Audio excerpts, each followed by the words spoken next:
Actually, may nagbibenta sa akin ito. Mas mura dun sa offer mo. Pero, yung tiwala, yun yung doon ako baka masira. Pero syempre, ito, doon ako sigurado, di bali nang magano ko ng mas mataas, okay lang. Diba yung tiwala, yung binabayaran ko dito. Hindi magkasya, soli ko na lang yung deposit ni sir. Ha? Ang tanong is, pwede ba ako makatawad? Yes sir, no problem. Okay guys, what's up? Tayo naman, binabagyo na kami dito sa labas.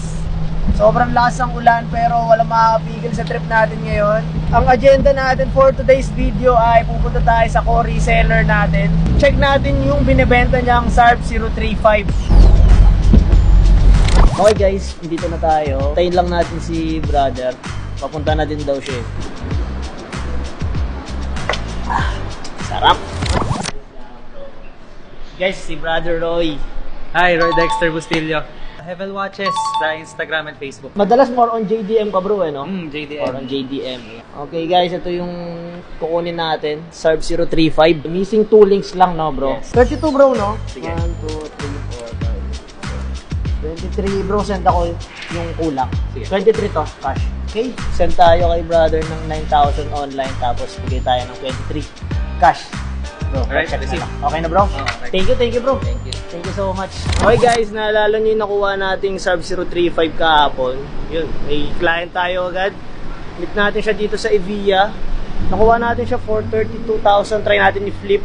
Baga targetin natin magka-profit at least 10,000 to 12K. Tingnan natin kung kaya natin yun. Samahan nyo kami guys. Kasama ko pala si Sir Gabby. Nice meeting you po sir. Nice meeting you. Hello sir. Ito sir, kakakuha lang namin kahapon. So, ito po yung SARB 035. Ito po yung original bracelet niya sir. Kasi yung last time na nabenta namin is upgraded na siya sa President. Yes, oo Yes, nga, may sir. nakita nga akong ganun. Pero ito sir is yung original bracelet niya. Iba pa rin pag-release. Apo, sir, check nyo po yung condition. Sa bracelet sir, kung makikita nyo, no scratches talaga. Even sa clasp sir, kung i-check nyo po. And then, ang pinaka minor issue lang po niya sir, kung titingnan mo siya dito sa bezel niya, sa case, may slight na scratches lang siya. Pero hindi naman po sobrang lalim. Gusto mo sir, sukat natin? Yeah. Yes Para, sir. Sana fit sa'yo sir. sana hindi na tayo mag-adjust. Hindi magkasya, soli ko na lang yung deposit ni sir. Ha? Oh, fit sir. Parang sinukat talaga. Okay. Yan. Bali kasi sir, yung mismong item kasi sir, dumating po sa amin. Honestly, missing po siya ng 2 links. Kaya medyo worried din ako. Baka sobrang sikip sa'yo. Wala na tayong extra links na mahanap. Kasi sir, sa ngayon, sobrang hirap na rin unang-una makahanap ng complete. Gaya namin, lalo. Actually, may nagbibenta sa akin ito. Mas mura dun sa offer mo.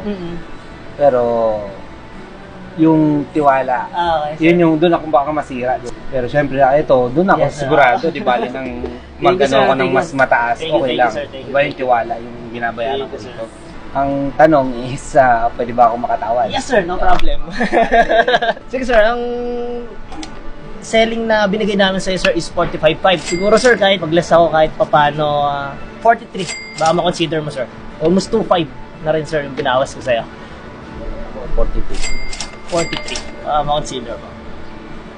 Okay sir? Okay na Thank ako. you so much sir. Thank you so much po.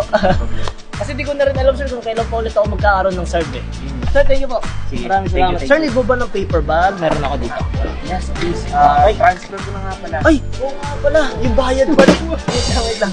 Bali, nag-deposit na kayo sir ng 9,000. 34 na lang po sir, balance. 34. Sir, pumasok na po 34. Okay na. Yes sir.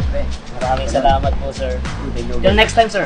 Thank you po. Thank you. Okay guys, ganun lang kabilis yun. Sold na natin yung SARB 035. Hindi natin alam kung kailan pa tayo ulit magkakaroon. Pero malaga, na-dangle na natin siya. Nabenta natin siya for 43. Malaki talaga potential nun guys. Nakuha lang natin ng good price sa core seller natin. Kaya karoon tayo ng malaking room to play sa margin. Yun lang guys, salamat sa panonood. Peace out.